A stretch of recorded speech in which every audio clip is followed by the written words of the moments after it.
So this video is more for homeowners or new people to the field on how you check the electrical components inside your condenser, which are all these.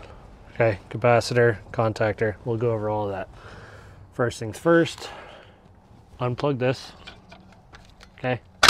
Take that out, you don't want to shock yourself. Now the other thing you'll need is a meter with an amp clamp on it, okay? Also has to have microfarads, amps, voltage. You also need leads, okay? Just take a non-conductive brush, just brush everything off, which you can get to.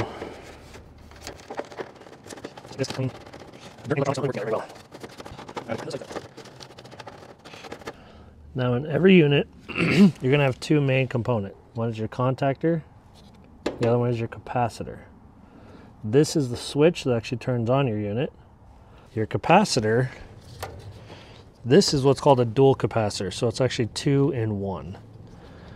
This runs your motors, kind of like a battery. If you want to kind of explain a little bit better, it's kind of like a battery. So starting with the capacitor, first thing you're going to do, stick something metal in between all 3 pins. This kind of discharges any charge that's still in there. Make sure you're using a tool that has a rubber grip on it and don't touch the metal. Sometimes they'll shock you, most of the time they won't, but it's always safe to be, or good to be safe, you know what I mean. So once you do that, take off all the wires.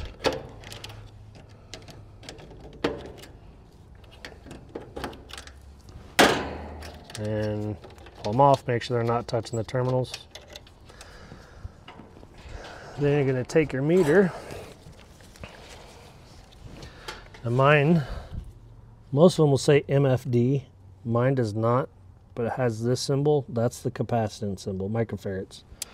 So we're going to move this to there, and we're going to test. That's where I can see it. We're going to test common to hermetic first. Now this should be 30 microfarads. 29.3. Next we're going to check common to fan.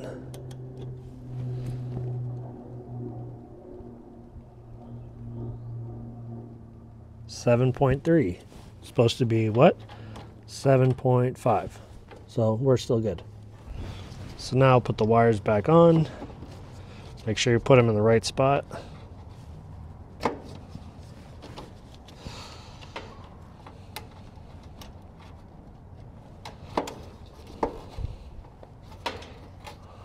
All right, so capacitor's done, it's good. Today we're just gonna be checking how much amps or how much power is being pulled into the unit. So to do that, you need your meter again, okay? This time, we're gonna go to amps, okay?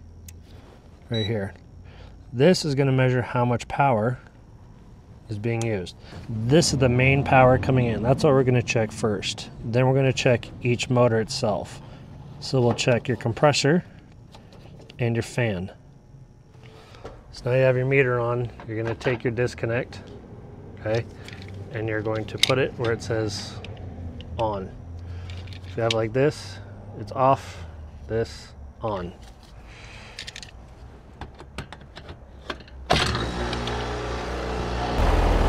Now with the unit running, you can see right here how much power it's being used. 8.8, somewhere around there. That's the max amount of power coming in. Okay? And then we'll check the compressor, which is usually this one. This you can see is 7.74. Now, the fan, which is this one, 1.3. Now those numbers are going to correlate back to this. This is your data plate. This tells you everything about this unit. It's a little worn out because of the sun, okay? But we're going to look where it says fan motor, right there. I'm gonna grab a pen so you can see this. Fan motor, right there, okay? 1.3 amps. Your compressor, right above it, the max it can do is 21.2 amps. So we were still good. This unit, you can also see by its serial number, the 7th month of 2019. So it's 5 years old. So if you noticed, the fan motor is pulling 1.35. So it's 0.05 over what it's rated for. This is why. When we look at that motor, you can see the oil stain here, here, here, okay, all around it. It's leaking oil. When it leaks oil, the bearings inside have more friction, which causes more power draw. Here, you can see the oil leak. So this is something you would recommend to replace. Now before I go talk to the customer, I'm going to take care of the inside of this unit. Let's get this cleaned out.